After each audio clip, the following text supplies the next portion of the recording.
Estamos dando inicio a nuestro webinar. Nuevamente los saludo a todos. Muy buenos días. Gracias por estar conectados con nosotros.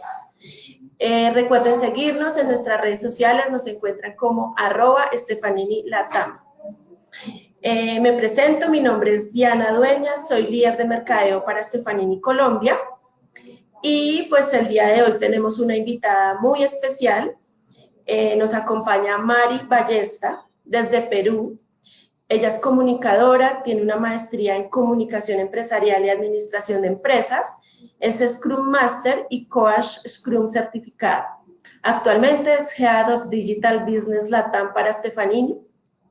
Tiene 15 años de experiencia en el mundo financiero, actuando en varias áreas de negocio como segmentación, canales web, productos, planificación estratégica y CRM. Es una buscadora constante de soluciones, apasionada por los temas de transformación digital, métodos ágiles e innovación. Mario hoy nos va a hablar acerca de los ecosistemas de startups en nuestro Open Innovation Day. Nos va a contar cómo a través del uso de las tecnologías digitales las empresas pueden escalar de forma ágil y rápida y de manera sostenible en el tiempo. Recuerden que pueden hacer todas sus preguntas por el chat y Mari nos la responderá al finalizar la sesión. Sin más preámbulos, le doy la bienvenida a Mari. Muchas gracias a todos por el espacio en sus agendas. Yo sé que en el día a día es difícil dedicar un tiempo, pero va a ser un tema bien interesante. Estamos hablando de un tema súper de vanguardia y bueno, voy a presentar y obviamente todas las preguntas que tengan, vayan anotándolas si quieren y al final de nuestra conversación, entonces sí, ya se las puedo resolver todas, ¿sí? Bueno, voy a empezar. Como bien decía Diana, el tema del Open Innovation es un tema bastante amplio que engloba un poco en qué momento estamos y voy a pasar por esto en nuestra explicación para poder ponernos en el contexto de por qué el Open Innovation es importante para las empresas del mundo de hoy. Pero también voy a hablar sobre por qué el Open Innovation resulta una ventaja competitiva, ¿no? Y cómo podemos hacer para empezar a hacer la gestión del Open Innovation, que es nada más y nada menos que empezar a abrirse a ideas fuera del dominio de nuestra propia empresa. Entonces voy a empezar un poco con ese contexto y van a escuchar mucho de temas de banco porque definitivamente el cambio no vino por el tema de transformación en los bancos, pero sí es una de las industrias que más estresadas ha estado con relación al cambio, porque nuestros clientes cambiaron. Nuestros clientes no quieren más servicios tradicionales. Y cuando hablamos, por ejemplo, y por eso voy a hablar un poco del contexto, hasta hace unos años, las personas cuando pensaban en crédito lo que decían es, voy a un banco a buscar un crédito. Esta situación definitivamente cambió. ¿Por qué? Porque hoy cualquier servicio financiero, y vamos a hablar de crédito en este caso, por ejemplo, lo puedes conseguir en otras instancias que no necesariamente son los bancos. Es decir, podemos ver crowdfunding a través de redes sociales, podemos hablar de créditos cuando yo estoy comprando mi vivienda a través del site que me está dando la posibilidad de ver viviendas. Estamos hablando de sites de búsqueda que me dan ya acceso a crédito. Estamos hablando de otras empresas que me dan acceso a los productos financieros que antes un banco me daba, pero me lo hacen ese acceso mucho más fácil, mucho menos burocrático, en un modelo de proceso mucho más simple y más intuitivo. Entonces, por eso, y aquí estoy poniendo el ejemplo de un banco, pero en realidad está pasando en todas las industrias, cuando estamos pensando en lo que antes ofrecíamos como nuestro core, en realidad hay otros ofreciendo lo mismo de una forma muy diferente, muy innovadora. Y esto tiene que ver con lo que ya debemos haber escuchado por ahí, que son los millennials. En realidad no es solamente el tema de los millennials y su uso de la tecnología, es que el mindset de los millennials es muy diferente.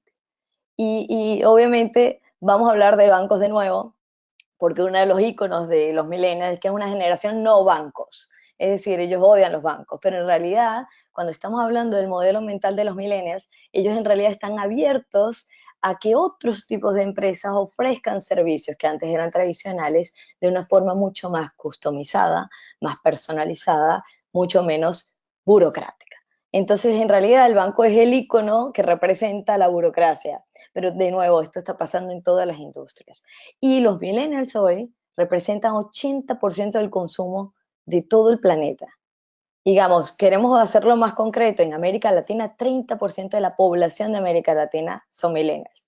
Entonces estamos hablando que el número de millennials que hay, que son personas que no quieren que los traten como masa, que no quieren que los traten de una forma donde ellos no son individuos, ese grupo es un grupo muy importante y muy relevante de nuestros consumidores.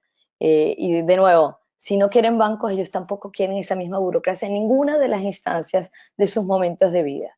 Y ellos, los millennials, han sido el gran motor de cambio de esta transformación que hoy vemos en las empresas, porque al final ellos lo que nos han hecho ver es, no quiero que hagas esto, tienes que reinventarte.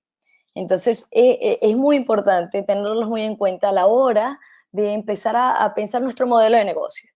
Y cuando hablamos de cuántos son en Latinoamérica, estamos hablando de alrededor de unos 200 millones de personas, los millennials. Es mucha gente. Pero los millennials no son los únicos. Y aquí es donde viene el tema de cómo nos reinventamos, porque atrás de los millennials vienen los centennials, que fueron los nacidos a partir de 2000. Digo, los centennials en el año 2020 representarán 59% del consumo del planeta. Es un montón. Entonces, en realidad lo que necesitamos es repensar. Y los centennials, a diferencia de los millennials, que los millennials son súper high-tech, súper conectados, vida social expuesta, los centennials no.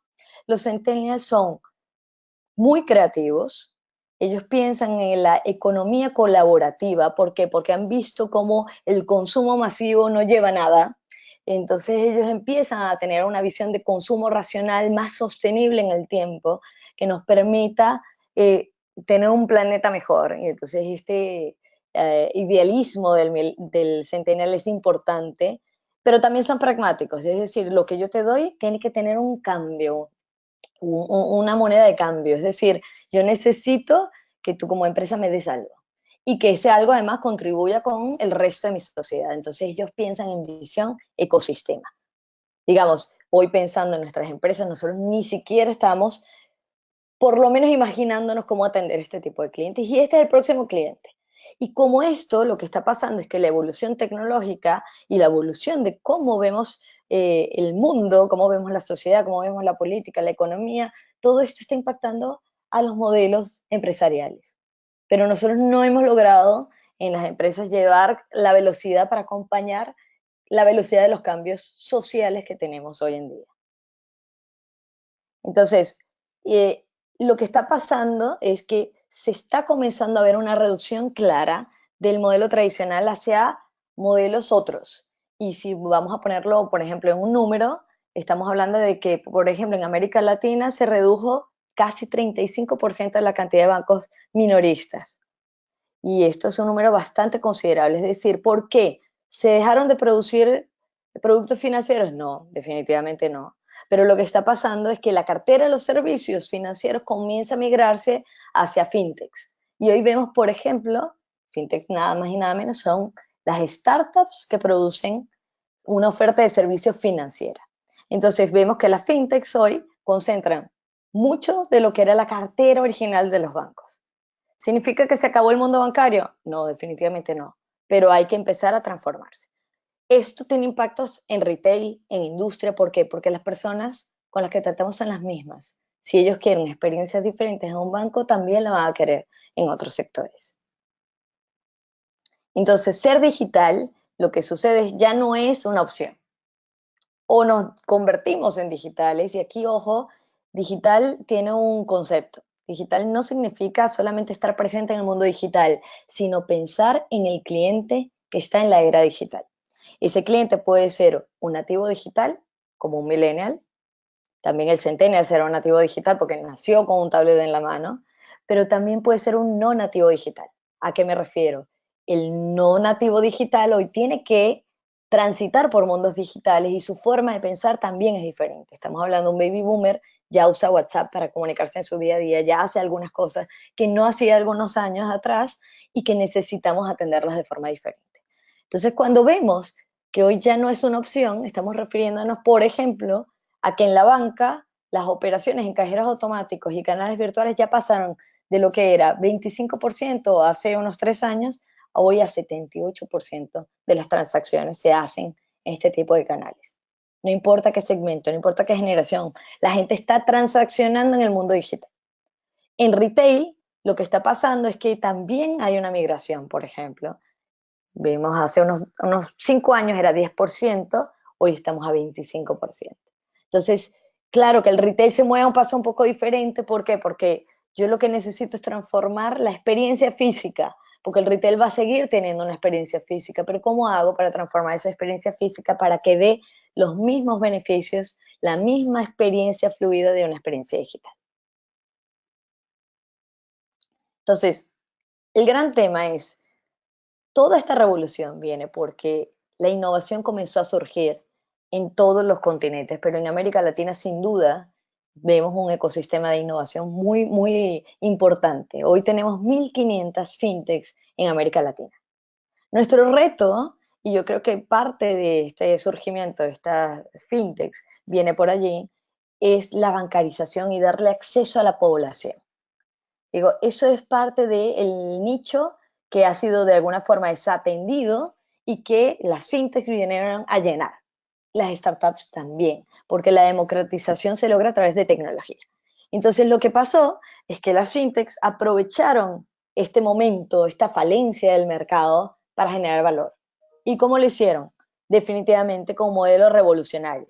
Ese modelo revolucionario es un modelo de bajo costo, porque una startup o una fintech gasta poco, comienza pequeña, y que se apoya fuertemente en la tecnología como un acelerador, un democratizador.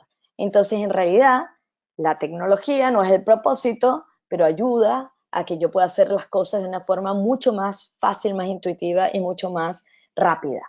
Y por otro lado, un factor fundamental que ha ayudado a que las fintechs logren esa expansión y logren revolucionar nuestros mercados es concentrarse en el cliente. Porque en nuestra industria tradicional, en cualquier sector financiero, retail, se nos olvidó en algún momento el cliente. Digo, nos concentramos mucho en los canales, nos concentramos en los productos, nos concentramos en las plataformas o en los procesos, pero al cliente se nos olvidó ponerlo en el centro de la ecuación. Entonces, en algún momento, alguien dijo, estamos desatendiendo al cliente, vamos a empezar a atenderlo de una forma diferente, como él quiere. Y allí comienzan a hacer toda esta innovación. Yo les voy a poner aquí un ejemplo. Este es un ejemplo que a mí me gusta mucho cuando estamos hablando de inclusión y cómo una fintech puede venir a contribuir en la inclusión, en la democratización de tanto tecnológica como de productos. Ualá es una fintech en Argentina y lo interesante de esta fintech es que ella se categoriza a sí misma como un sueño social. Dice, ¿cuál es su objetivo? Su objetivo es bancarizar a quienes los bancos no quieren. Entonces, ellos crearon una aplicación que cuenta con, obviamente, los productos de un banco, por ejemplo, una cuenta corriente, una cuenta de ahorro, una tarjeta de débito, y inmediatamente te aprueban. No hay que pasar por un proceso de análisis, ellos mismos se categorizan como sin preguntas y sin costo. Entonces, hoy, esto fue lanzado hace ya unos meses, yo diría unos 6 meses atrás o un poco más, ya tienen 10.000 usuarios, ¿ok? Solamente tenían 10.000 usuarios en el primer mes de lanzamiento. Y lo interesante es que de verdad ella quiere tener ese propósito de cómo yo cubro el espacio donde el banco no llega. ¿Okay? Y así va a pasar con muchas otras empresas en sus sectores respectivos. Si yo les digo 1.500 y las pongo aquí, aquí está el mapa. Digo, estos son solo fintechs, no estamos hablando de startups, porque las fintechs son las startups financieras. Si yo estuviera hablando de startups, estuviera hablando más de 6.000 startups que tenemos en América Latina. Entonces, en realidad, tenemos un ecosistema muy complejo de innovación que está muy bien especializado en diferentes rubros y digo, están allí y están empezando a comer parte del mercado. Si nosotros vemos un poco la distribución en el mundo financiero, tenemos un montón. Vamos a verlo en porcentaje. Estamos hablando de solo en préstamos, 21% del mercado de préstamos en América Latina pertenece a fintechs. Es decir, 21% del mercado que antes era consumidor de bancos hoy está en fintechs. Si vemos pagos, que además las fintechs nacen por los pagos, fueron los primeros lugares donde nacen los nichos de las fintechs, 19% del mercado.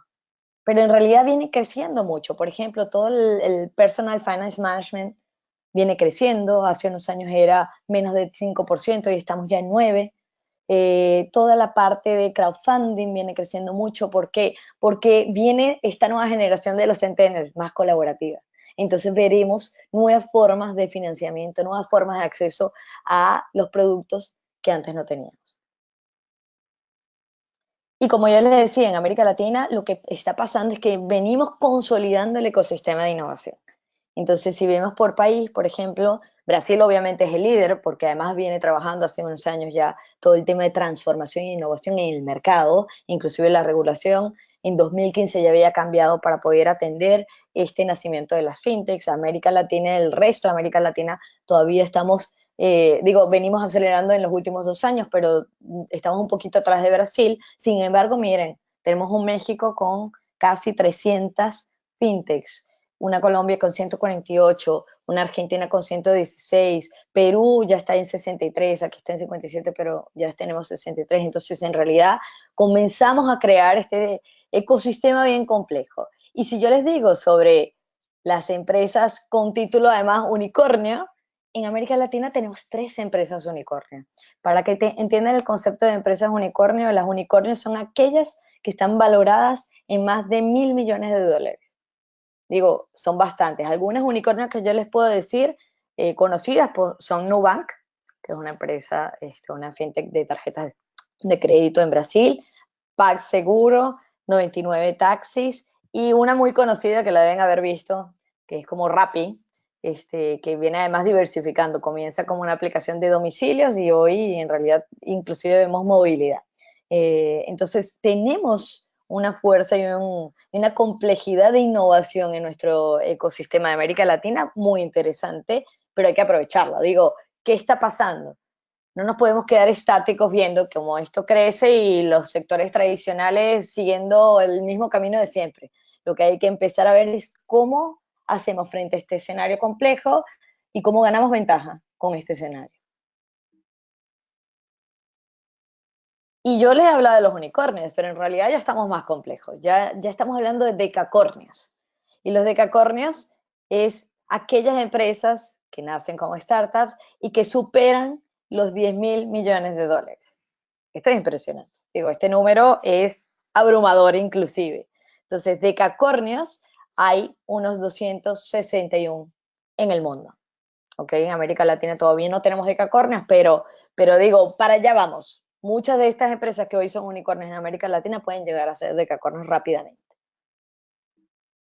Los decacornios, si vemos cuánto valen hoy en los mercados, estamos hablando de $844.000 millones. Entonces es un número, como yo les digo, es abrumador. Digo, ¿qué empresa grande en el mundo tiene estos números? Pocas.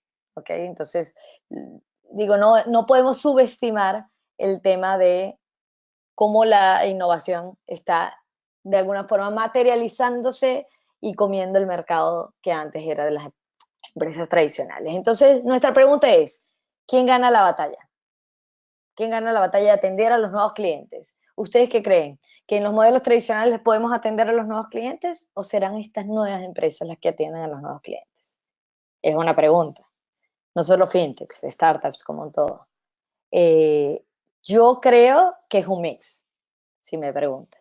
Digo, lo que no puede pasar es que nos quedemos paralizados. Y solo para agregar un poco más de complejidad a este escenario, digo, ya deben estar ustedes muy asustados con lo que está pasando, pero en realidad hay una complejidad mayor, porque estamos hablando de startups, estamos hablando de fintechs, pero ¿y qué pasa con las grandes tecnológicas? En realidad hoy el mundo pertenece a lo que llamamos GAFA. GAFA es Google, Amazon, Facebook y Apple. En realidad, las grandes tech son las que están dominando.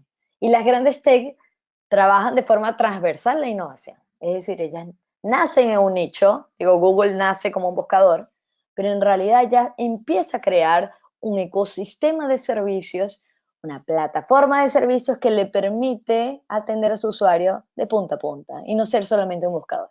Entonces, no dejan de ser torres de productos y servicios para ser horizontal, transversal, una atención de punta a punta para el cliente. Entonces, lo que pasa es que su modelo de negocio se basa en mejores datos, en una experiencia de usuario superior, porque ponen al cliente en el centro de todas las decisiones, y una enorme lealtad de sus clientes, porque obviamente el cliente da como retorno a que pensaron en él, da la fidelidad. Entonces, cosas como pagos, préstamos y otras cosas que no eran el core de estas empresas cuando nacieron, hoy están súper incluidos dentro de nuestra experiencia en estas grandes tech. Digo, es muy fácil pagar en Amazon. ¿Y por qué pagar en Amazon es tan fácil? Porque ellos crearon una red de servicios financieros para poder atender al cliente. O sea, Amazon no puede solamente ser una tienda, un e-commerce, un marketplace. En realidad, Amazon tiene que convertirse en una plataforma de servicios que permitan hacer todas las transacciones que el cliente necesita cuando va a comprar. Y aquí, para eso, miren cuántos servicios financieros Amazon ya tiene. Digo, no nos imaginamos cuando estamos navegando en Amazon que Amazon tiene todo esto, pero Amazon se convirtió en una plataforma financiera enorme.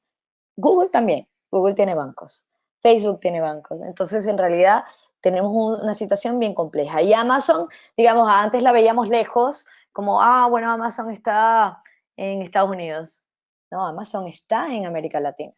Amazon tiene filial en Chile, donde tiene todo el tema de data centers, en Colombia, donde abrió su primer centro de atención a clientes, en México, donde tiene servicios financieros como tarjetas de débito, en Buenos Aires, que abrió su nueva oficina también en abril de 2018. En realidad, Amazon está aquí, instaladísima.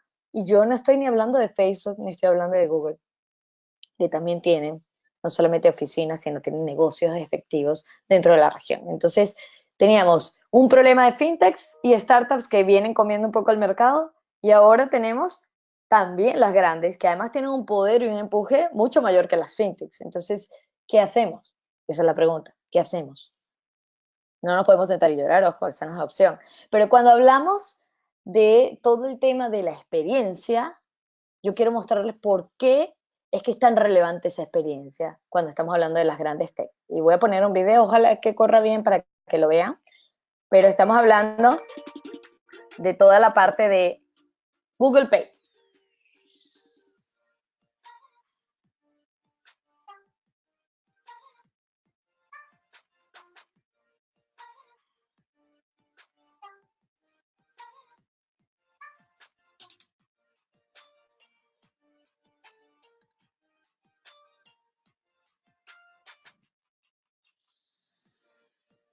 Básicamente es esto.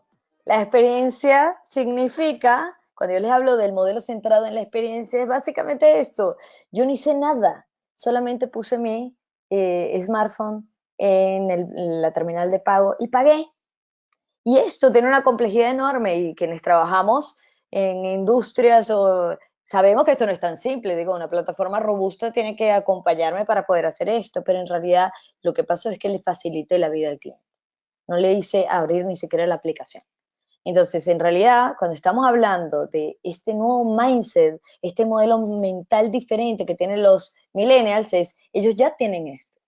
Porque yo, como banco, como retail, le voy a dar algo diferente a esto, porque ya tienen acceso a esto. Entonces, hay que crear esta experiencia. Y cuando hablaba de GAFA, también voy a hablar de BAT, porque no nos podemos olvidar que vienen las grandes de todo lo que es el continente asiático, también a venir a América Latina a comernos el mercado. Y no están lejos tampoco. Digo, estamos hablando de Alibaba, ya tiene operaciones en América Latina. Cuando estamos hablando de BAT, estamos hablando de Baidu, que es un buscador estilo Google para Asia. Estamos hablando, bueno, Alibaba, que ya les comenté, con Jack Ma, y estamos hablando de Tencent, que es el creador de WeChat, que es la plataforma de redes sociales más importante de toda Asia. Y realmente también vienen a comernos el mercado todas estas grandes asiáticas. Entonces, en realidad es un momento en que game over. Ahí es que viene el puntapié para todos. Es o hacemos algo innovador o hacemos algo. Porque en realidad si no, van a desaparecer los negocios tradicionales como los conocemos. Y nosotros no queremos desaparecer con ellos. Entonces, por eso es que, si ponemos aquí un ejemplo, este es Setúbal, que es el presidente de Itaú, Brasil y América Latina, ¿no?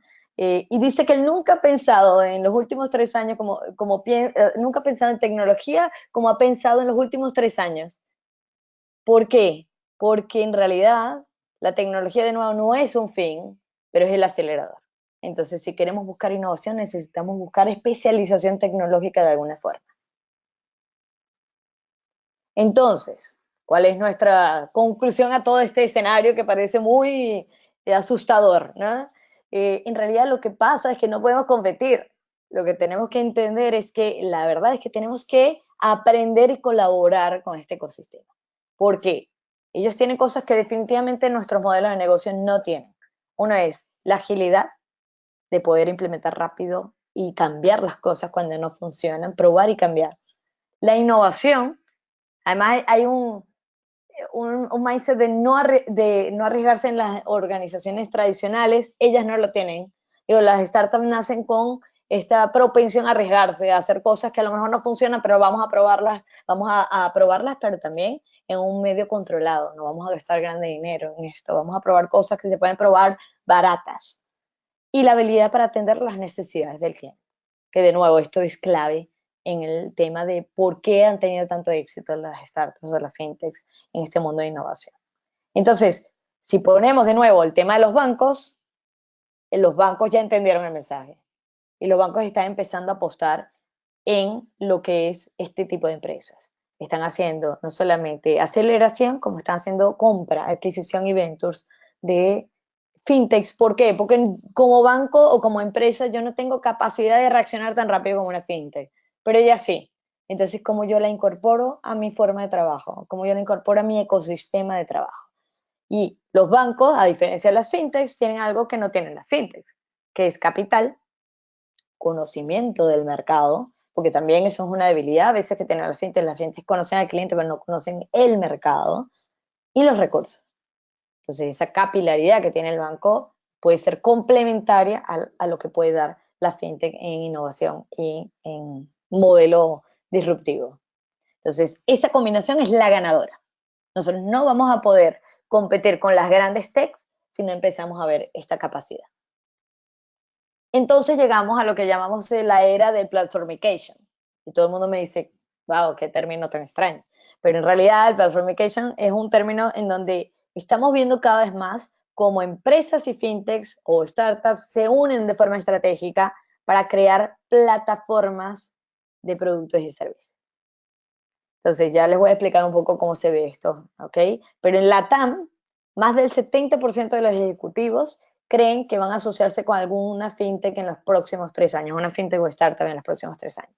Entonces, en realidad, definitivamente esto ya es un hecho. Ya estamos hablando de que sí o sí nos tenemos que empezar a asociar. Y la plataforma, cuando yo les digo plataforma de productos y servicios, se representaría gráficamente de esta forma. Por un lado tengo mis productos core, que es justamente, yo voy a poner aquí el cursorcito solo para guiarnos aquí en la conversación, nuestros productos core que están aquí, que es lo que yo ya manejo. Si soy un banco, mis productos core son los créditos, los financiamientos, todo lo que es las inversiones. Ese es mi producto core. Si yo soy un retail, obviamente es la mercancía, la logística, todo ese es mi producto core. ¿Ok? Luego tengo una capa o middleware de productos y servicios, en realidad una plataforma que me permite conectarme con esa capa, ¿ok?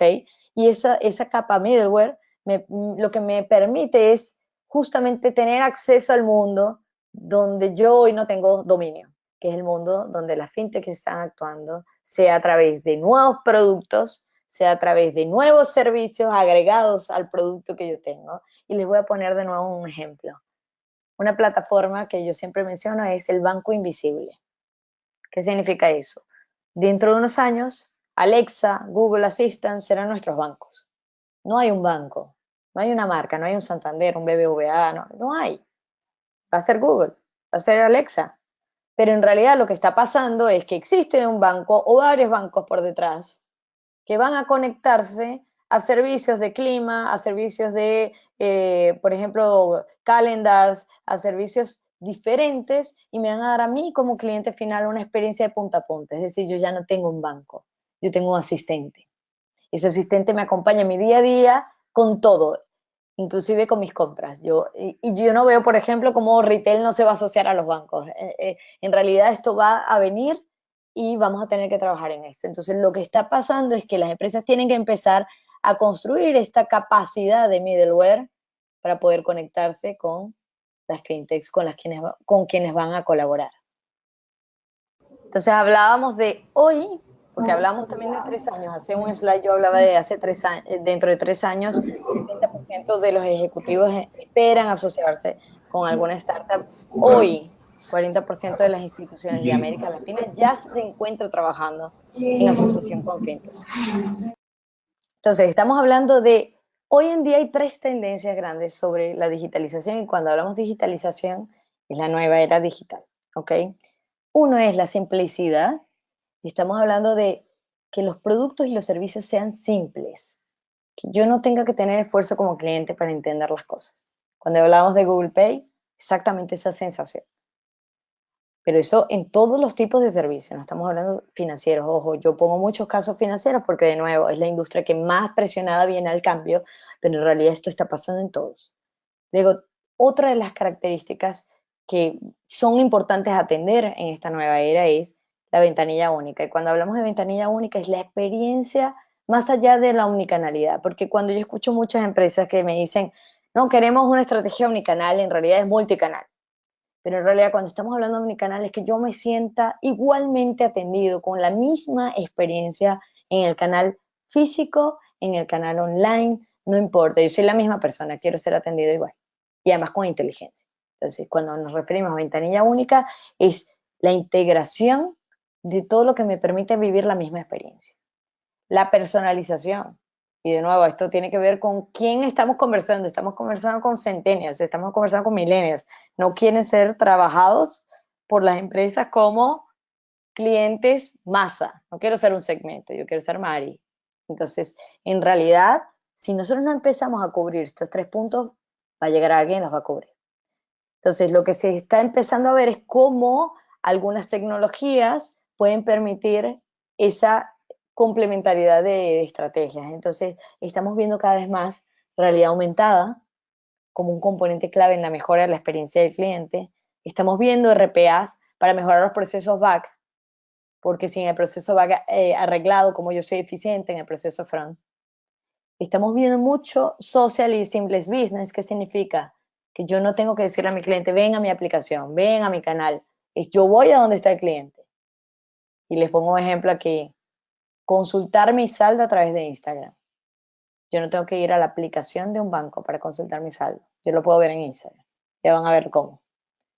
Machine Learning y bots, que lo que me permiten es crear una experiencia de atención inteligente a través de analytics, donde yo conozco a mi cliente y le ofrezco lo que realmente le importa, pero también a través de una atención cognitiva que pueda sustituir inclusive atenciones humanas que a veces son ineficientes, no porque seamos ineficientes en la atención, y sí porque debería dedicar a estas personas a hacer cosas core y no core.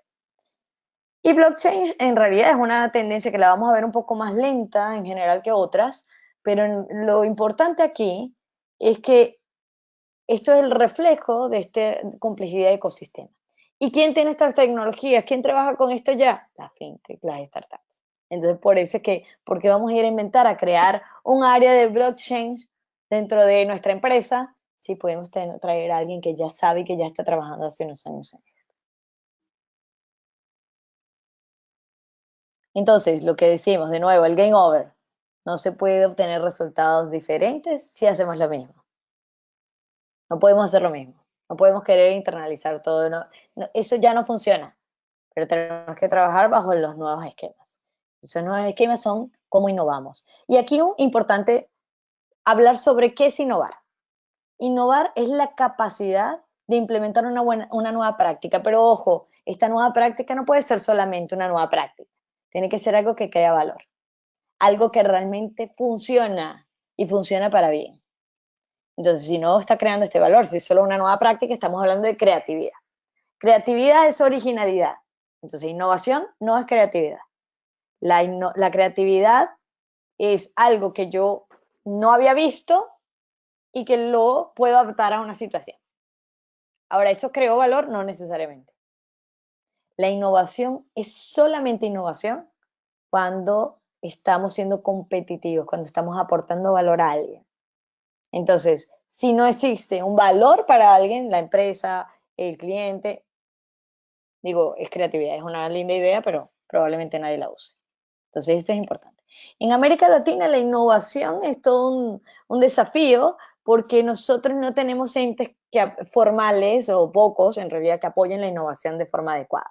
Entonces el desafío para América Latina es consolidar ese proceso de innovación y claro que parte mucho de cómo el gobierno está enfrentando la innovación. Vemos en los últimos años más conversaciones sobre marcos regulatorios para lo que son las startups y las fintechs, eso ya es un paso, y el marco regulatorio no necesariamente es malo, de hecho para las fintechs a veces es bueno porque significa que también nos van a ayudar a crecer, a acelerarse, a tener más bases para poder competir contra los grandes. Pero por eso vamos a ver la entrada de la formalización de la innovación en nuestros mercados. Y si hoy vemos, por ejemplo, en nuestro ranking mundial de innovación, en países como América Latina, estamos mal parados, estamos muy mal en posición. Pero eso no significa que no innovamos. Lo que pasa es que la medición tradicional de innovación no es la medición real que tenemos en nuestros mercados. ¿Cuál es la medición de innovación en el mundo? Es por productos nuevos. Digo, a veces no son productos nuevos, a veces es la forma como entregamos estos productos la que cambia y hace que la innovación surja.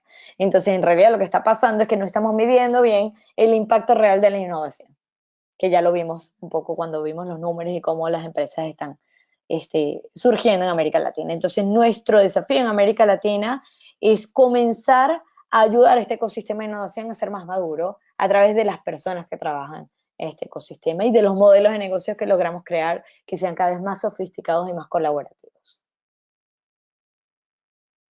Si yo les digo que ya hay avances, es real. Esto es, por ejemplo, un estudio de 2016 donde decíamos dónde en América Latina estamos más maduros o menos maduros en el tema de financiamiento a la innovación con startups o fintechs, a los servicios de apoyo y capacitación empresarial y al marco regulatorio. Digo, si ven Brasil es uno de los más maduros en operación, pero vemos otros mercados como Chile, como inclusive México, Argentina, que vienen también escalando el tema de apoyar a estos ecosistemas, porque son herramientas que nos benefician.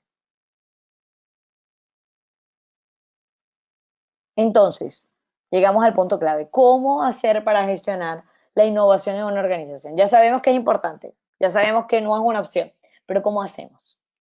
Y aquí viene entonces la gran clave, ¿no? Porque también la innovación, ella es vista como algo súper transformacional. Digo, yo tengo que innovar para ser transformacional ya, pero en una empresa no funciona así. La innovación no puede comerse ya. Las empresas no son startups, no nacen ya innovando y tienen procesos que hay que ir cambiando gradualmente. Entonces la innovación en realidad ya se divide en tres tipos. Tenemos la innovación core, que es mejorar lo existente. Eso también es innovar. Acuérdense que la innovación es replantearse algo, reformular algo para hacerlo mejor. Entonces, la innovación existe. A veces la llamamos de optimización, pero eso es innovar también. Cuando yo estoy creando un valor real, no solamente cuando yo creo que estoy optimizando, pero no contemple lo que es optimizar para el cliente final, por ejemplo. Luego tenemos el segundo paso, la innovación adyacente. Que la innovación adyacente es yo comienzo a transitar en nuevas formas de hacer mi negocio, pero todavía es dentro de mi core de negocio. Entonces, nueva forma de hacer créditos, puedo hacer crowdfunding dentro de un banco, está bien. Puedo hacer marketplace dentro de la venta de productos tradicionales, también. Pero cuando yo llego al transformacional es el fuera del dominio, es decir, no es mi dominio. Crear una plataforma de servicios que atiendan de punta a punta a mi cliente, si yo soy un retail, si yo soy un banco, si soy cualquier otra, es salirse del dominio, porque yo voy a tener que conectarme con servicios que no están en el dominio de mi core. Entonces, transformacional es salir del dominio. Y ese salir del dominio lo que te permite crear es el negocio del futuro. Entonces, todas las innovaciones son válidas. En algún momento queremos llegar a crear el negocio del futuro para poder sobrevivir en el futuro. Pero hay que transitar. No se llega de una al negocio del futuro. Primero hay que gestionar el negocio del presente, hay que mejorar el negocio del presente con lo que haya y después comenzar a direccionarnos hacia el negocio del futuro. Y tipos de innovación, cuando hablamos de los tipos, porque hablamos de cómo son la matriz de innovación, pero luego hay tipos de innovación. Yo puedo hablar de innovación de activos, sea mi modelo de negocio, sea mi network, sea mi estructura organizacional, sea mis procesos, que puedo innovar en ellos. Puedo innovar en mis plataformas, creando nuevos productos con atributos y capacidades mucho más competitivas. Puedo crear una plataforma nueva, que obviamente hoy necesitamos a veces crear esta plataforma para poder tener los nuevos productos o los nuevos procesos. Y podemos crear experiencias, innovar en la experiencia, nuevos servicios asociados, nuevos canales, una nueva visión de la marca y un engagement mucho más atractivo, que yo les hablaba del seamless, ¿no? Es decir, que yo no tenga que estar diciendo a mi cliente, búscame reactivamente. No, es yo voy, yo hago para el cliente. Y lo que pasa en nuestras organizaciones hoy con la innovación es que no la vemos, porque cuando estamos haciendo el presupuesto de nuestras iniciativas, lo que está pasando es que el 60-70% de estas iniciativas representan apenas un 10% de lo que realmente yo recibo en retorno. Es decir, inclusive en mi innovación core, o lo que yo estoy intentando hacer como innovación core, que sería este 60-70% de las iniciativas que tenemos dentro de una organización, esto no me está generando valor real. Apenas 10% de mi ROI viene por ahí. Entonces, está mal enfocado. Nosotros necesitamos cada vez más identificar el 10% de las iniciativas que dan 50% de mi margen. Es decir, son aquellas que dan alto valor. No son fáciles de identificar, pero hay que intentar llegar a ellas para poder empezar a crear cada vez más iniciativas parecidas a esas y menos parecidas a las de 60-70% que tenemos hoy. Entonces, para poder llegar a hacer eso, hay que empezar a hacer el management, la gestión de la innovación corporativa. Y esta gestión se monta con tres grandes piezas del Lego. La primera es la estrategia de innovación. Primero necesito tener una tesis, ¿a dónde quiero llegar con la innovación? Y a partir de mi tesis, que son mis atributos de innovación, y cómo la voy a transitar en el core, en el adyacente, en el transformacional, a partir de eso yo comienzo a crear mi portafolio de innovación. Este portafolio es qué iniciativas macro voy a tener para poder gestionar ese atributo que quiero gestionar, que voy a tener en el corto, en el medio y en el largo plazo. A partir de toda esta identificación estratégica, yo comienzo a bajar ese management, esa gestión efectiva del día a día. Entonces necesito tener un framework que me acompañe en innovación. Si yo lo lanzo a mis áreas que trabajan tradicionalmente, la innovación no va a surgir, porque ahí tenemos que cambiar el modelo de hacer las cosas. Y para eso necesitamos gente pensando diferente. No es que nos deshagamos de todas las personas en la organización que no piensan así, es cómo las entrenamos para que piensen así. Y todo el accounting, quién es el owner, quién es el propietario de la innovación en la organización. Necesitamos tener un líder de innovación.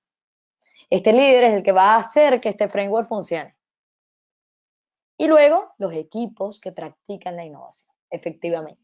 Cuando yo tengo el método, el framework, ya tengo el líder y el equipo practica la innovación y la escala. Entonces necesitamos montar estas cosas. Si hay alguna de estas piezas que no montamos, probablemente va a ser difícil lograr innovar dentro de una empresa.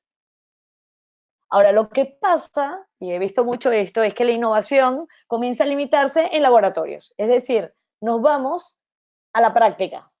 Ponemos el equipo y decimos, equipo, innova. Tú eres un laboratorio de innovación ahora. Pero en realidad aquí hay unas trampas de la innovación. ¿Ok? Digo, la innovación es mucho mayor. La innovación requiere la transformación digital que hablamos tanto en las empresas, porque es un conocimiento 360. No es solamente poner gente encerrada en una sala y decir que trabaja ahora en escuela o trabaja en laboratorio. En realidad es mucho mayor. La transformación digital tiene que ver, y aquí este es un libro que yo les recomiendo mucho, que es de David Rogers sobre la transformación digital, es el playbook de la transformación digital, que habla sobre los grandes puntos donde necesitamos transitar para lograr repensar los modelos de negocio, repensar los productos y los servicios. Necesitamos pensar en los clientes, ya lo hablamos. Necesitamos pensar en la competencia, quién tengo al lado. Y la competencia no es evidente hoy en día, pues estamos hablando de GAFA y de BAT. Entonces es mucho más compleja la competencia, no es solamente ver mis retail competidores o mis bancos competidores, no, mayores que eso. Los datos que yo tengo y cómo yo lo convierto en valor, este dato, para poder tomar decisiones y hacer una organización basada en el consumo de datos. Y la innovación es un pedazo, la innovación es importante, pero la innovación es un pedazo de esa transformación, porque lo que yo necesito es crear valor, adaptar mi propuesta para crear valor. Y esto es mayor que solo innovar. Entonces es importante cuando estamos hablando de, cuando yo creo el management de la innovación, estas condiciones tienen que estar dadas de alguna forma, aunque sea inicialmente, para yo poder comenzar a transitar el camino de innovar. Entonces lo que pasa con los laboratorios de innovación es que nos volcamos a lo que llamamos el closed innovation, es la empresa crea ideas con su laboratorio, crea ideas, empieza a investigar, desarrollar, comercializar ideas, sin participación de nadie externo, pensando en su paradigma de industria para el mercado actual. Digo, aquí no llegamos al transformacional, nunca. Podemos hacer innovación en el core, sí. Podemos llegar inclusive al adyacente en algunos casos, pero nunca vamos a llegar a ser transformacionales. Y la innovación tiene que llegar en algún momento a ser transformacional. Para poder llegar a ese punto necesitamos el Open Innovation.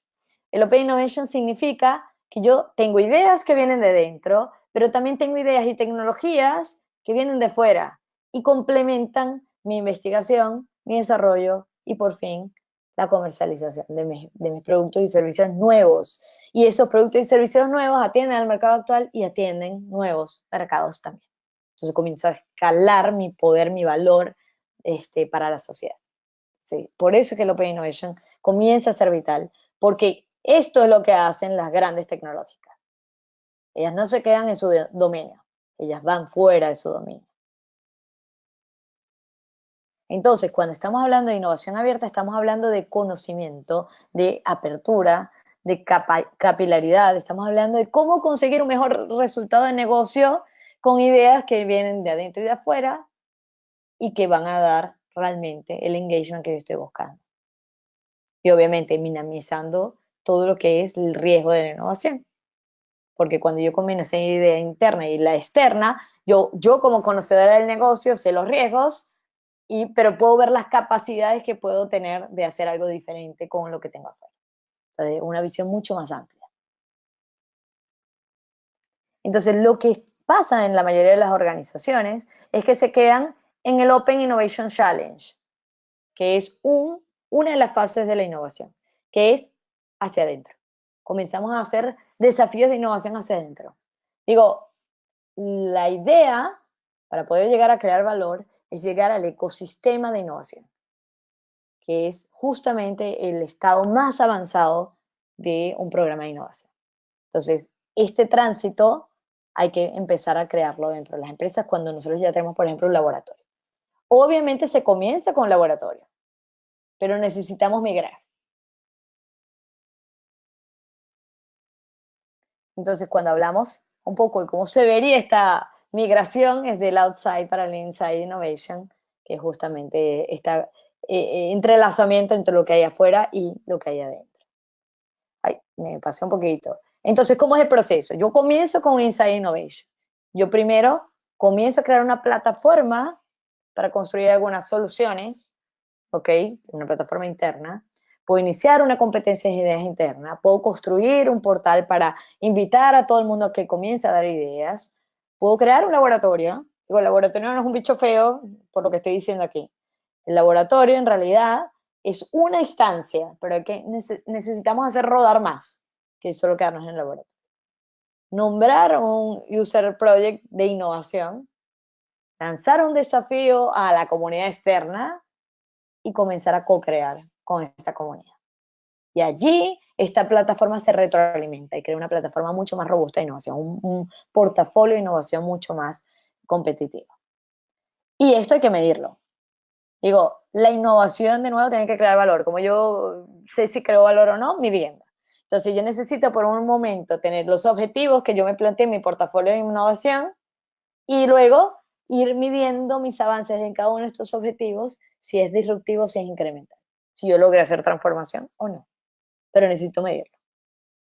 y si yo hice intraorganizacional o hice co-creando con mi ecosistema.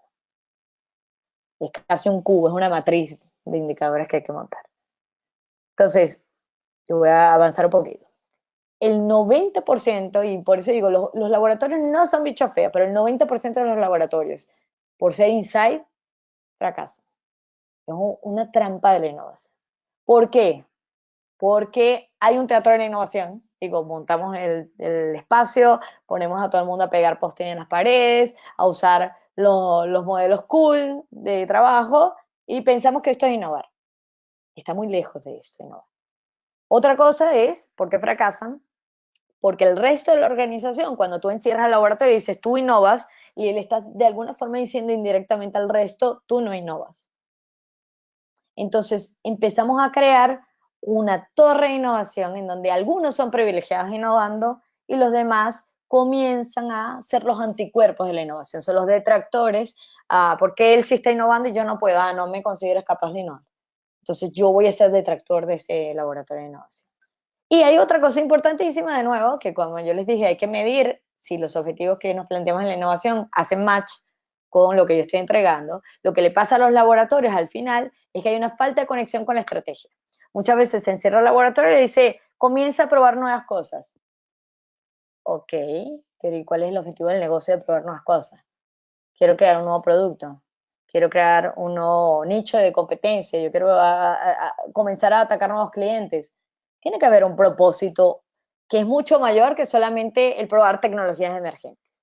Entonces, muchas veces no hay esta conexión y por eso es que el laboratorio fracasa. Entonces, para que la innovación funcione, necesitamos primero construir conocimiento. Y ahí es un conocimiento que puede ser sostenible y escalable sobre lo que hay en el mercado, sobre el ecosistema de startups, sobre las nuevas tecnologías. Hay que construir ese conocimiento. Luego hay que crear agentes de innovación que van transversalmente en toda la organización. Algunos van a trabajar en el laboratorio de innovación, pero otros van a trabajar en las áreas de negocio o en las áreas de operaciones o en las áreas técnicas, no importa. Tiene que haber embajadores de la innovación en todos lados. Porque además queremos hacer una co-creación. Y esta co-creación viene creando alianzas internas y creando alianzas externas. Y demostrar con indicadores que lo que estamos queriendo lograr en transformación va a llegarse a lograr. O estamos transitando o estamos probando para llegar a esta transformación. Yo les voy a presentar aquí algunos ejemplos de laboratorio y de nuevo, los laboratorios son súper buenos, pero tienen que empezar a abrirse. Un laboratorio que no está abierto a trabajar con fintech o con startups no es laboratorio. Estamos hablando aquí de algunos como el de BCP en Perú, estamos hablando como de Scotiabank Latam, que tienen algunos lugares de América Latina. BBVA tiene uno en Paraguay y tiene otro en México. Estamos hablando, el gobierno de Buenos Aires en Argentina tiene un laboratorio de innovación. Bradesco en Brasil tiene un lugar gigante donde tiene 160 startups trabajando junto con Bradesco, y Bancolombia, que también tiene su centro de innovación en Colombia. Entonces, otros centros de innovación que les voy a mencionar, como para que ustedes vean cómo montar un centro de innovación, no es solamente encerrar gente en una sala y poner post-it. Digo, es mucho mayor que esto. Un buen laboratorio de innovación es algo como este, que es un espacio de AT&T diseñado para educar, colaborar e innovar. Entonces, ellos crean ciclos de 12 semanas de lo que llaman el sprint o el desarrollo de nuevas pruebas y ellos se enfocan en buscar soluciones para mercados emergentes a través de desarrollo de software y pruebas de tecnología junto con empresas pequeñas que tienen tecnologías emergentes. Entonces, muy interesante este caso. Otro caso muy interesante, porque co-crear no significa solo co-crear con startups, también con clientes, es el caso de Coca-Cola en México, que tiene un centro de innovación enorme, en donde el compromiso de este centro de innovación es crear bienestar y desarrollo para el país. Ese es el objetivo estratégico. ¿Por qué? Porque transformacionalmente Coca-Cola quiere ser un agente de contribución social. Entonces, ¿cómo logran esto? Bueno, el objetivo para el laboratorio tiene que ser esto. Hoy ellos tienen 340 millones de pesos invertidos en este laboratorio, una cantidad bastante importante. Y el centro de innovación tiene varios objetivos. Uno es innovar de forma continua con alternativas de bebidas o de productos de alimentación que tienen nuevas tendencias en el uso de ingredientes, el desarrollo de empaques sustentables. Acuérdense que además tenemos a los centennials viniendo por ahí, ellos no van a querer botellas de plástico en la Coca-Cola, entonces, ¿qué vamos a tener que hacer? Laboratorio también de servicios y de análisis de calidad, que ve los estándares y se asegura de que todo en la planta funcione bien. Y ellos llaman a clientes, ellos tienen una cosa que se llama como la cocina experimental, en donde los clientes participan de forma continua, no es solamente un focus group de una cosa, sino de forma continua, están allí recibiendo feedback sobre cuáles son sus gustos, cuáles son sus necesidades, cómo pueden mejorar los productos, y hay otras ideas que empiezan a surgir cuando tú traes al cliente a la mesa.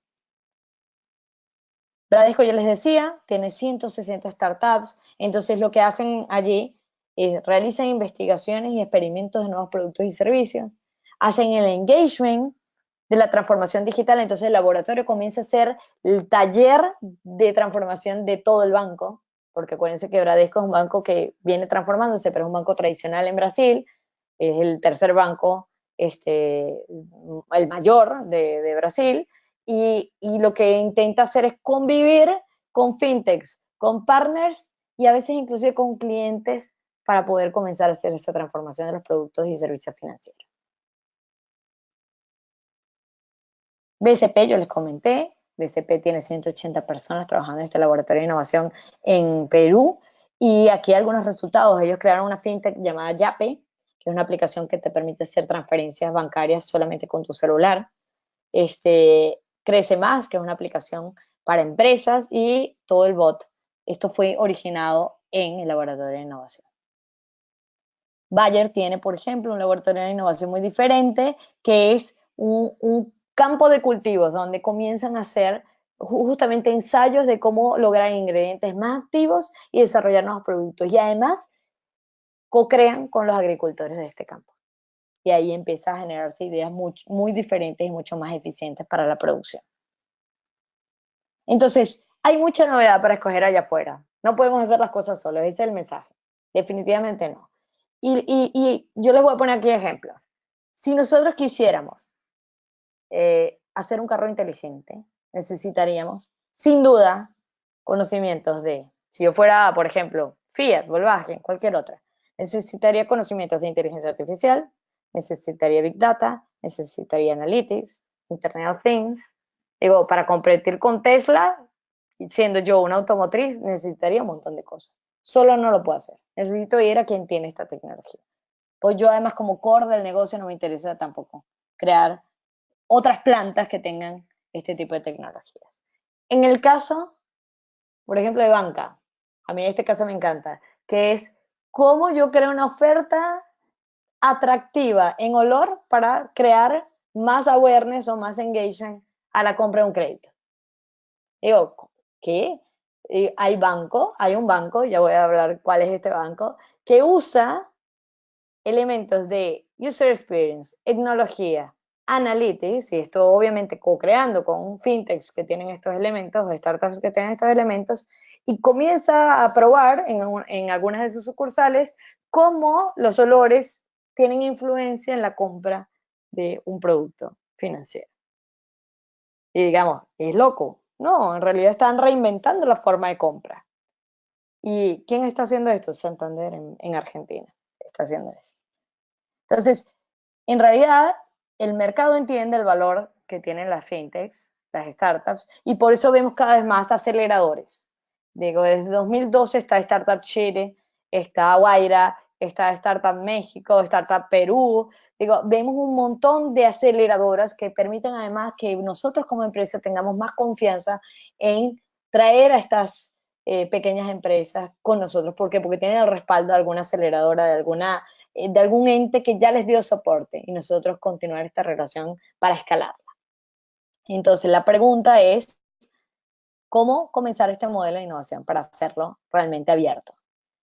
Hay varios modelos de cómo innovar, tipos de incubación. Yo puedo incubar a más corto plazo o a más largo plazo con startups o fintechs.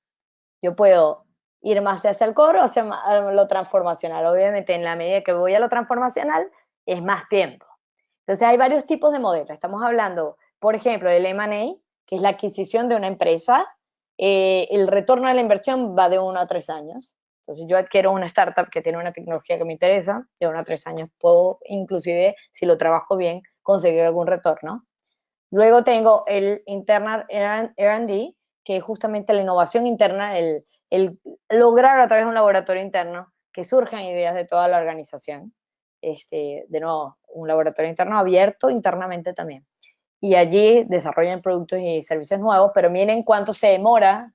¿Por qué? Porque hay una cultura organizacional que me impide a veces ser tan flexible y tan acelerado como yo podría ser si lo traigo de afuera, entonces de 7 a 10 años. Luego yo tengo otro cuadrante que ya es más hacia la adyacente a esa transformacional, que son todo lo que es partnerships, como yo creo alianzas que permitan que yo trabaje mano a mano con estas startups que tienen. No las adquiero, por lo tanto el riesgo es menor, pero también el plazo es mayor. Para yo poder comenzar a ver los beneficios de esta alianza estratégica, probablemente me demore un poco más que si yo lo hubiera adquirido. Y luego el venturing, que es inversión de una parte del capital. Yo no adquiero totalmente todo de la startup o de la fintech y comienzo a hacer escalabilidad para poder ayudar a esta. También me demoro un poco más en conseguir resultados. Y luego tenemos el Business Incubation, que es yo creo soporte para que las startups vengan aquí y comiencen en etapas iniciales. Este proceso es más demorado, porque yo necesito ayudar a la startup a madurar la idea y a partir de esa idea comenzar a acelerarla. Entonces, estos son los tipos de modelos. Los factores importantes para evaluar una startup, si yo quiero empezar a hacer incubación dentro de mi empresa, es, primero, la oportunidad de mercado. Digo, ¿el negocio de esta startup es bueno? ¿Tengo oportunidad o no tengo oportunidad? El timing. ¿En este momento es bueno ofrecérselo al mercado o no? Porque a veces el mercado no está maduro que la startup tiene. Entonces, ¿cómo? Hay que esperar el timing. Compromiso del equipo. El equipo de esta startup es alguien muy motivado a hacer esto, tienen propósitos mayores que solo ser comprados por alguien. Ahí va a funcionar. Si es una startup creada solo porque el chico quiere hacer que lo compren, aléjense de esa startup, porque la startup necesita tener esa motivación mucho más filosófica para poder realmente ser diferente. La estructura del equipo, ¿no? ¿Cuánta gente tiene la startup? Y eso tiene que ver con la escalabilidad. Yo tengo posibilidad de escalar con ellos y cuánto yo tengo que aportar para que ellos puedan escalar. Y la propia ambición de crecimiento, ¿no? Es decir, ellos tienen que tener esa filosofía de a dónde quieren llegar y cómo quieren hacerlo. Entonces, para incubar, tenemos el proceso de sensibilizar, que es entender cuál es la visión de transformación social que tiene la startup o la fintech. Identificar todo el plan y el modelo de negocio de esa fintech. Formular todo lo que es el proceso de implementación de la operación efectiva en la fintech. Poner en marcha lo que son los planes de seguimiento y operación de esta empresa y acelerar. Con los modelos que vimos antes, yo puedo empezar desde el momento que estoy poniendo en marcha y acelerar, o puedo comenzar desde la sensibilización inicial. Puedo crear una startup desde cero. En Stefanini, nosotros tenemos algunos, ya recorrimos este camino. En Stefanini nosotros comenzamos con el modelo de Strategic Partnership, que son las alianzas, y M&A, que el M&A nos permitió crear un ecosistema. Yo voy aquí a mostrarles un poco este ecosistema más adelante, pero yo les quiero mostrar un poco cómo se define este modelo para que vean cómo no es fácil. Digo, es un proceso que tiene que ver mucho con qué estrategia como empresa tengo.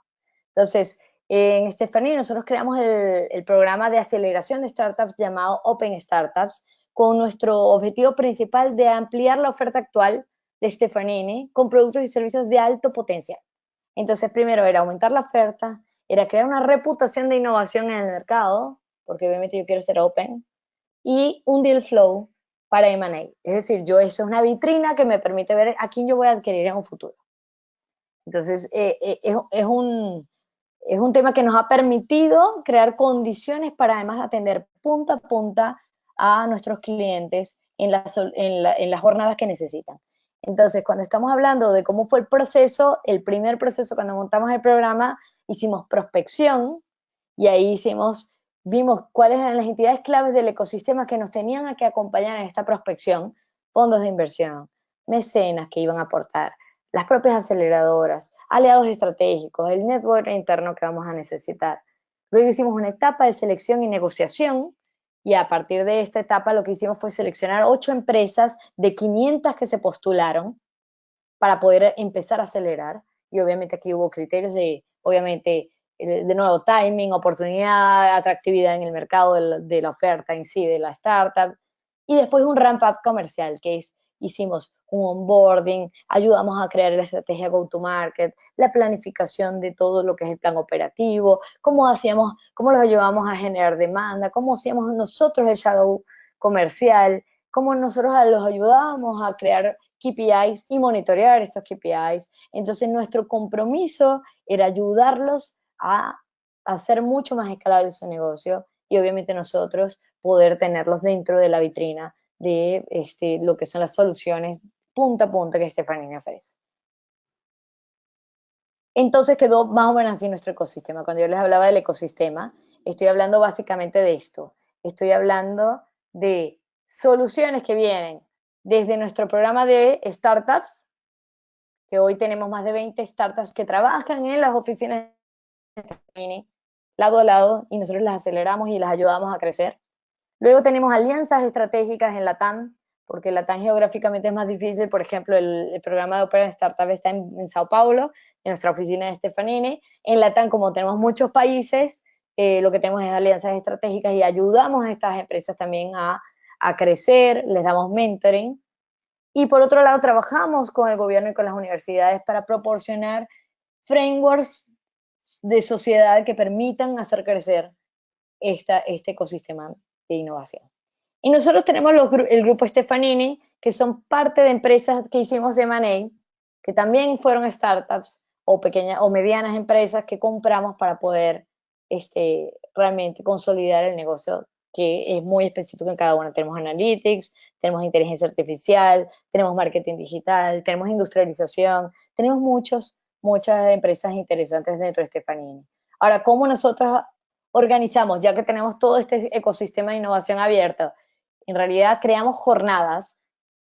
Nuestro cliente viene y nos dice, yo tengo el desafío de mejorar algo, y aquí imaginémonos que es un onboarding, creamos un Lego de soluciones, que son las mejores soluciones para atender ese onboarding, con los atributos del negocio que el cliente quiere.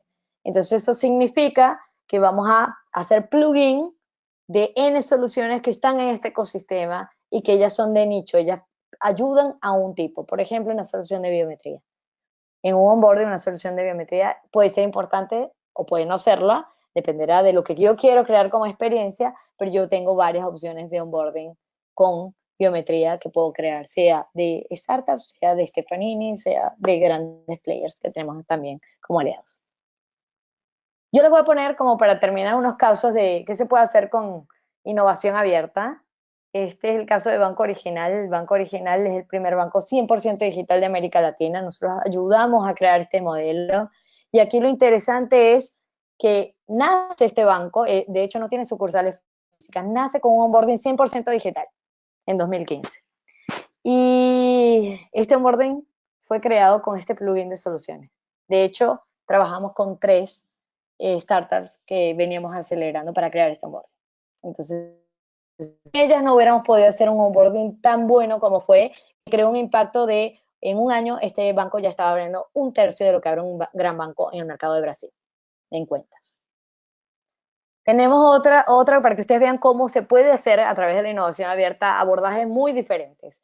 Este es un caso de una empresa de fertilizantes que se llama Yara, en Brasil, que nos pidió que los ayudáramos a solucionar el tema de cómo mejorar el tiempo de inventario de la materia prima, que son fertilizantes. Y el desafío es, esta materia prima está en galpones o en almacenes que son muy difícil de acceso. Y nosotros, en una etapa de co-creación conceptual, lo que hicimos fue ver que la mejor solución era un dron. Y este dron vuela de forma autónoma por este almacén, tira fotos espectrales en la materia prima y a partir de eso descarga en Analytics. ¿Stefanini tiene drones? No. Buscamos en el mercado, en nuestro ecosistema de innovación abierta, los drones. Pero la mejor solución era este dron. Entonces, por eso es importante. Por eso, digo, trasládenlo a sus empresas. Hay que buscar la solución a tu cliente. Ella puede estar contigo o puede no estar contigo, pero hay que darle la solución.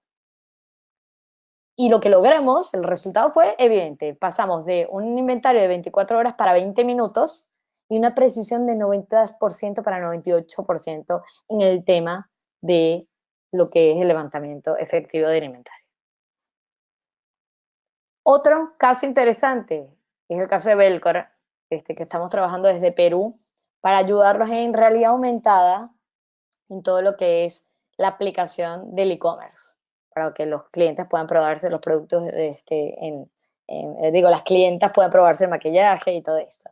Entonces, muy interesante, ¿por qué? Porque en Perú, donde estamos haciendo esto, Stefanini tiene una startup con la que hace partnership, que es de realidad aumentada. Y esta squad es conformada por personas del cliente, personas de nuestro partnership de la startup, de realidad aumentada, y personas de Stefanini. Y esto funciona. Entonces, para resumir nuestro último slide, y ya los dejo para que me hagan todas las preguntas que tengan, es la innovación dentro de una empresa se tiene que gestionar desde los objetivos que yo tengo macro de innovación, a dónde quiero llegar yo con la innovación, quiero crear un nuevo mercado, quiero sobrevivir, a veces sobrevivir. Luego, la planificación de esa innovación que voy a hacer, qué iniciativas, pero la cultura también de innovación, como yo voy generando la rueda para que todo el mundo comience a repensar para crear un valor diferente. Entonces, si yo planifico iniciativas y yo comienzo a instigar esta cultura innovadora, yo necesito generar ideas de dentro y de fuera, madurar esas ideas, desarrollar proyectos con las ideas que yo maduré y explotar la innovación. Explotar la innovación significa comenzar a operar en innovación. Esto me va a empezar a crear una rentabilidad de innovación que yo tengo que medir. Y todo esto, todos estos pasos se llaman lo que llamamos el Innovation Office, que es justamente la gestión de la innovación. Entonces, todo esto tiene que apuntar a Open Innovation, como yo creo desde adentro y desde afuera, métodos ágiles que me ayudan a incentivar la cultura innovadora y ser cada vez más híbrido, ser una plataforma de servicio y no solamente una empresa que da servicio. Básicamente es esto, yo de verdad les agradezco muchísimo el tiempo que dedicaron y bueno, Ok. estoy abierta aquí a las preguntas, por favor. Hola Mari. Sí, estamos acá, ya pues abrimos la sección de preguntas. Entonces tenemos una pregunta de Juan David Díaz. Él nos pregunta, ¿cómo podemos transformar digitalmente e innovar en empresas de tecnología muy conservadoras? Ese es el gran desafío que no solamente en empresas de tecnología, digo, cuando tenemos una cultura muy conservadora hay que hacer dos cosas. Una es crear una unidad de innovación, que la podemos llamar laboratorio, ojo, pero que va a traer gente especializada en innovación, que traiga el know-how ya de innovación, pero esta unidad o laboratorio necesita ser el promotor de los cambios hacia el resto de la organización para que no genere los anticuerpos que yo decía.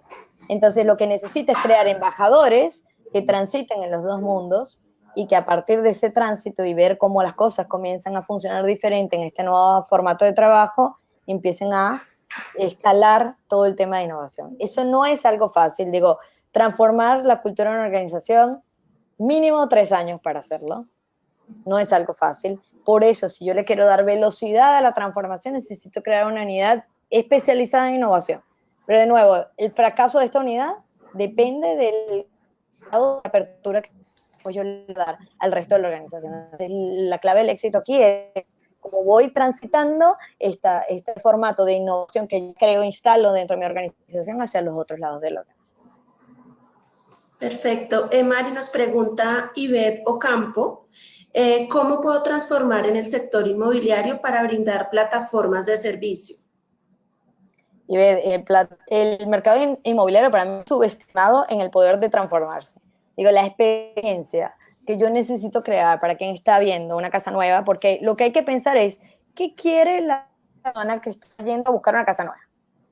A partir de eso yo puedo crear una absolutamente innovadora con él. Yo he visto temas de realidad aumentada que lo veo poco en el mercado inmobiliario y debería ser el día a día. Yo debería poder no tener que marcar y reservar espacio para ir a ver el local donde yo quiero ver mi nuevo departamento. Yo podría verlo primero o realidad aumentada para ver si me convence o no. Digo, hay muchos elementos de las nuevas tecnologías que permitirían hacer una experiencia única al mercado inmobiliario. Creo que todavía la estamos desaprovechando y de nuevo aquí yo creo que donde hay oportunidad es trabajar con quien ya tiene la tecnología. Entonces buscar fintechs que ya trabajan con este tipo de tecnologías como realidad aumentada, como a lo mejor analytics, que me ver si esta persona está buscando esto, a lo mejor yo le puedo ofrecer N otras cosas al mercado inmobiliario, y con todo esto crear una experiencia que permita que yo necesito volver a comprar ustedes con otro inmobiliario. Perfecto. Mari José Antonio Babilonia nos pregunta, ¿cómo llevar el producto creado en los laboratorios a la realidad del día a día de la corporación? Ok, los laboratorios tienen que tener la capacidad de implementar MVPs. Entonces, ¿qué significa eso? Dentro del laboratorio no es gente solamente, porque hay laboratorios de fábricas de concepto, ¿ok? Son diferentes cosas. La fábrica de concepto me permite crear la idea, ¿ok? Y existen, ¿ok? Equipos especializados en fábricas de concepto que hacen, idean y luego van y prueban esa idea en formato prototipo. Si funciona, la pasan a alguien que ejecuta. Ahora, el laboratorio real de innovación necesita transitar todo. Necesita crear la idea, necesita implementar, aunque sea un MVP. Y ese MVP tiene que ser un ambiente de prueba controlada. Es decir, yo creo el mínimo valuable product, que es el MVP, es lo mínimo que yo puedo salir para poder probar la idea de verdad operativa, y a partir de eso, si funciona, está generando valor en donde lo estoy probando, escala. Eso no es garantía de que va a funcionar, pero comienza a permitirte medir operativamente si la idea funcionó o no. Entonces, ¿quién debería implementar? Debería ser el propio laboratorio de innovación. O sea, el laboratorio tiene que ser de punta a punta, desde idear hasta ejecutar efectivamente. Bueno, Mari, por último, Carolina García nos pregunta, ¿cómo compañías de gobierno habilitan jurídicamente la contratación de startups en un escenario que sea de pruebas para la innovación y no de comparación técnica y de precios tradicionales? Ok, primero, yo no sé si en todo lo que hemos hablado estamos hablando de contratar startups. Estamos hablando de facilitarles a través de alianzas estratégicas lo que ellas no tienen, sea capilaridad, sea penetración en el mercado, sea inclusive know-how del nicho de negocio donde están actuando. Entonces, no necesariamente es un contrato lo que necesitamos hacer con la startup. A veces, si yo la quiero comprar, voy a hacer un contrato, ¿ok? Digo, el contrato de un NDA es otra cosa, digo, pero en cuanto a contrato de pago, no es necesario. Ahora, y para una empresa de gobierno, yo sé que hay unos marcos legales de inclusive compliance que necesitan cubrir. El gran tema aquí es cómo yo llamo cada vez más a entes diferentes, sea ciudadanos, sea empresas que tienen tecnologías emergentes, como yo los llamo al juego, para que opinen sobre lo que estoy queriendo crear, sobre mis objetivos de innovación, sobre cómo llego allá. Si estoy queriendo crear soluciones de movilidad para mi ciudad, yo necesito llamar a quien sabe movilidad, sea software, sea ciudadanos, y eso es importante. Entonces yo los llamo, sea con hackathon, sea con mesa, sea los traigo a la oficina que participen de forma colaborativa, no necesito tratar efectivamente. Ahora, si yo quiero contratar, estamos hablando de probablemente hay que revisar las leyes de cada país para ver qué posibilidades el gobierno tiene de contratar, que no sea vía licitación, que las startups no compiten en licitación. Bueno, Mari, muchas gracias. Se nos ha acabado el tiempo.